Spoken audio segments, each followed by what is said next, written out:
first of all, obviously you accepted your FA charge this week. Can I just get your thoughts on why you didn't contest that charge?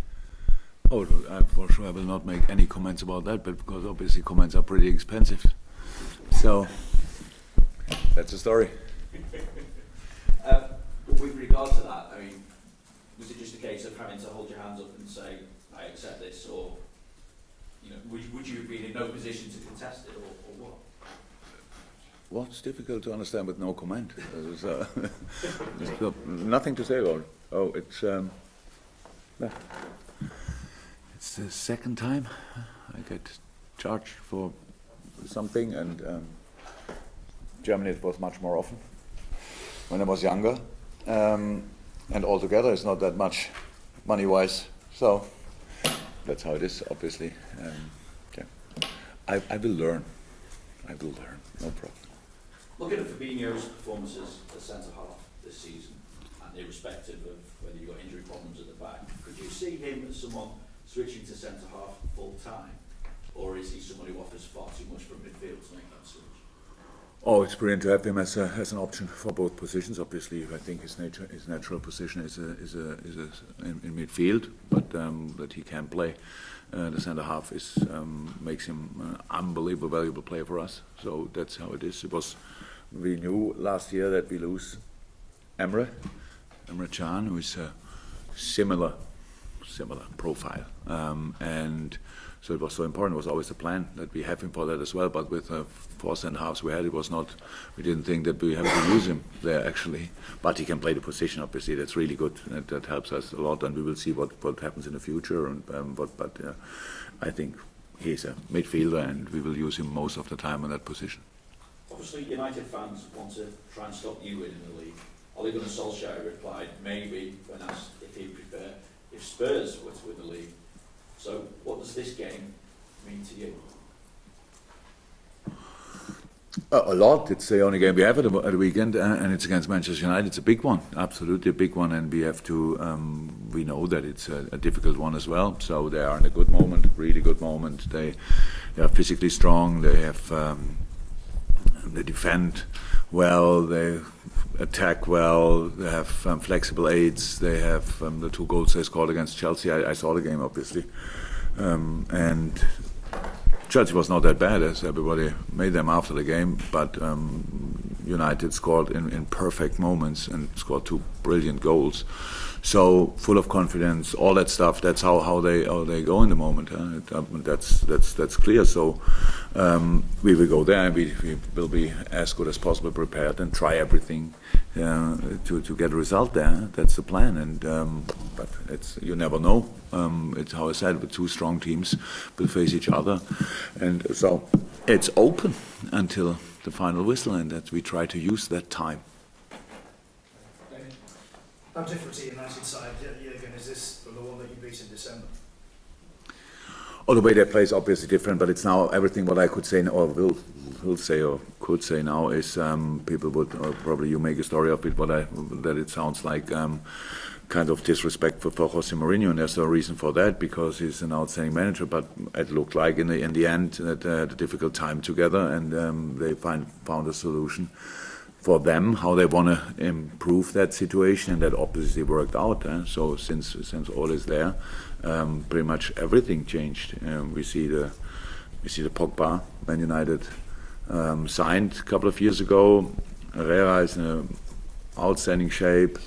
All the offensive players, they were all there, and they were all good before, but now they kind of are full of confidence and use all their potential. So that's a big difference, of course. And sometimes how it is, you need some changes. And in football, it's very often a manager that it helps. It helps not always, but sometimes it helps. In this case, obviously it helps. So it's a different side, obviously a different style, but still united. And so they have all different ways in their toolbox to get results. They can still defend deep and all that stuff. They have to sometimes, and they play high pressure in different moments. So all that stuff, it's all there. It's good. Bayern the other night, Manchester United this weekend, and Everton after that, trying to stop your title charge. What is it like for for you and the players being in the thick of this at the moment?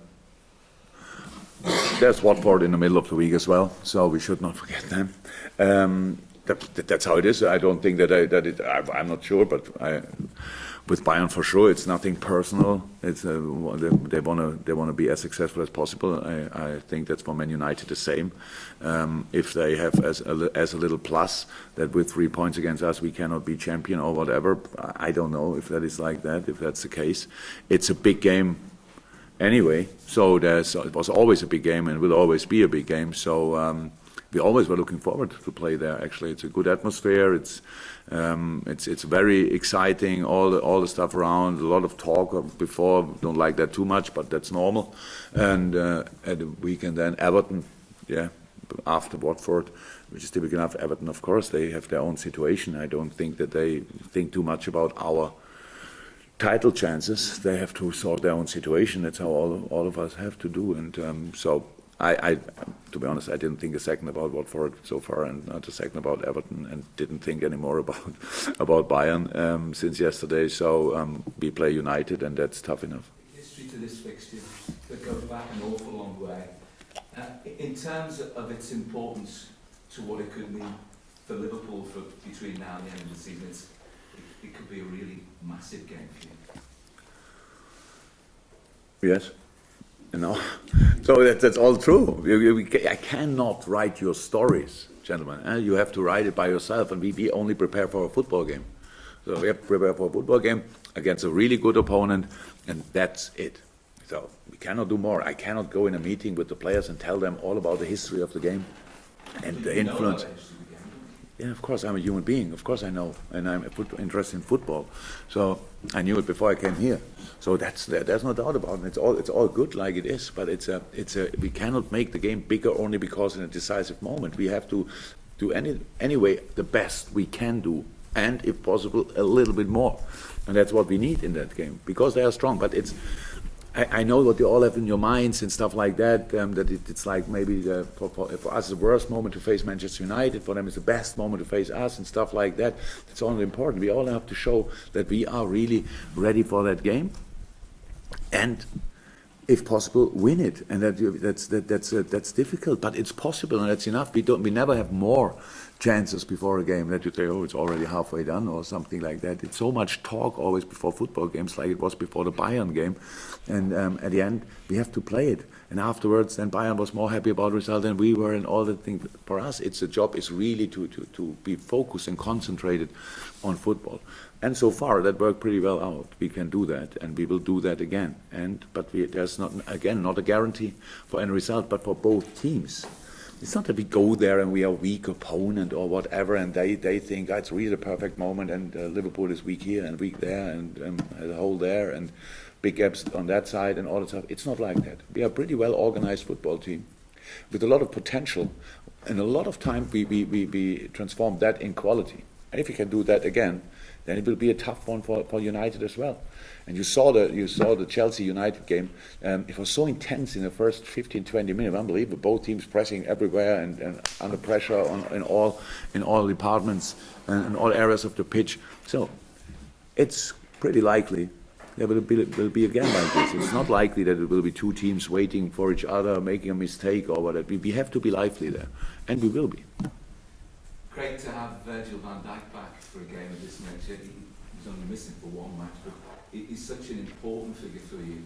I'm sure you know about the Bill Shankly comment when he signed Ron Yates and called him Not the sure. Colossus. No, I didn't know that. Well, he's a big centre defender that Ron Yates was one of Shankly's first signings, and he called him a Colossus. And Liverpool fans are now saying, Virgil van Dijk is maybe the new Colossus. How important could he be for you in a fixture like this? Very, like he always is, but the most important thing was that we didn't miss him as much as, again, a lot of people expected us to miss him, because we defend as a unit. And so it makes life a bit easier for Bert, and in the other case for Fabinho as well, because before in front of him, Hendo played an outstanding game. So that's how it is. If he would have been not as spot on as he was, then Fabinho would have struggled and Birch would have struggled in a couple of the last games.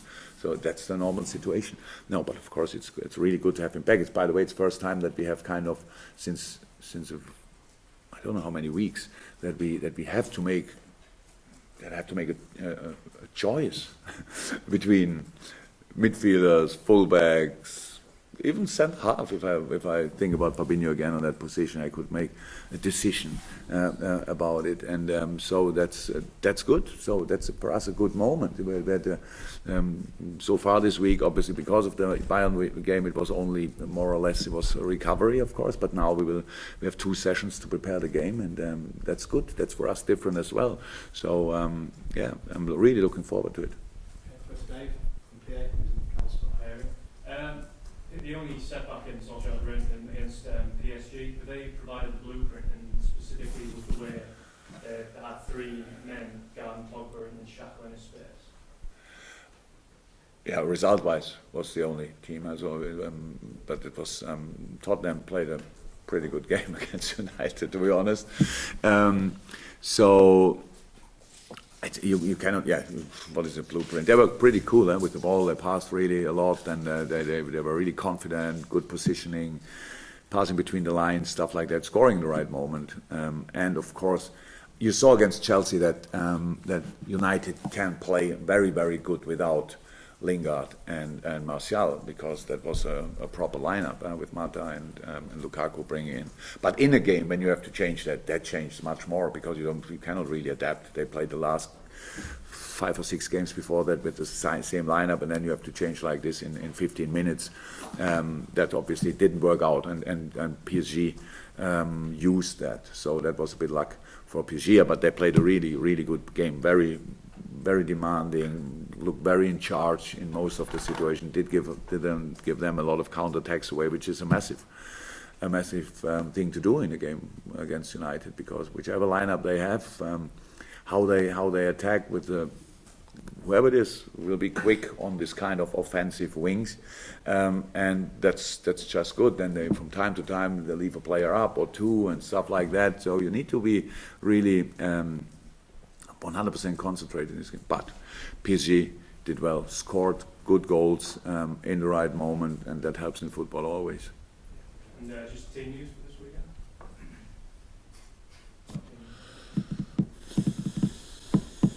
They are not in. Joe not in. I think pretty much all the rest is in training at least. I hope I didn't forget about Ori and Brewster. Is still only little parts, Ox in bigger parts, but not ready to play. The rest should be trained and will train with us if a little bit of time. Usually now I get a message somebody's ill, so in the last 3 weeks, so I'm still a bit nervous about that, but until now I didn't hear anything. Across the line, David. Yeah, you touched on the idea that this is the first time in a long time that you won't have to put a midfielder in defence if you don't want to. So how difficult is it going to be to sort of make that decision in central midfield and leave someone out when you've all contributed quite well recently? Oh, Neil, it's not difficult, because we now have to make a decision about who starts. First time, the thing is we always had a good lineup to start with. Our problem was how can we change then? So that's a problem, and maybe 1 or 2 players who are not 18 years old will not be in the squad. I don't know in a moment, but that could happen. And that's all good. We need that. We need to have influence from the bench, that we can change, bring on players who are fit, and not like Shaq now against Bayern having 1 session before that. But because of other things, we thought, okay, if we need him for 10-15 minutes, we can bring him at least. That's good. Now he has another 5 or 6 days in training, which helps always, and all these things. So that's what you need in that very decisive period of the season. That's the decisive period of the season, and we create a basis. We said it a lot, or I said it a lot. We have to use now, and for using the situation, you need the right number of players, because we have 3 games in a week. I don't think about the other 2 games, but I know that they will come, and so it's good. First time, and hopefully it stays like this. That we can make really changes in the game, in the lineups, and all that stuff. That's what you need. And how is that? This is today. Hopefully it stays like this. As I said now too often maybe, but it's the best moment for a couple of weeks.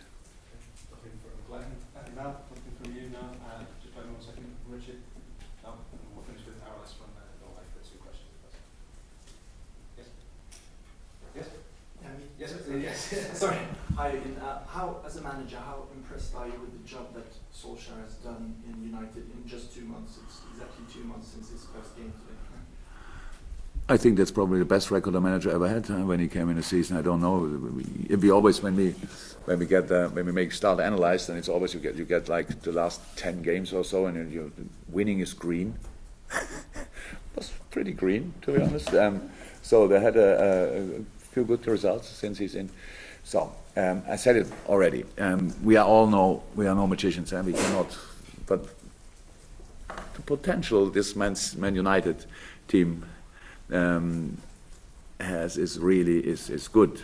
That was always clear. It didn't work out for different reasons, stuff like that. And he came in and obviously found exactly the right words. He did exactly the right in training.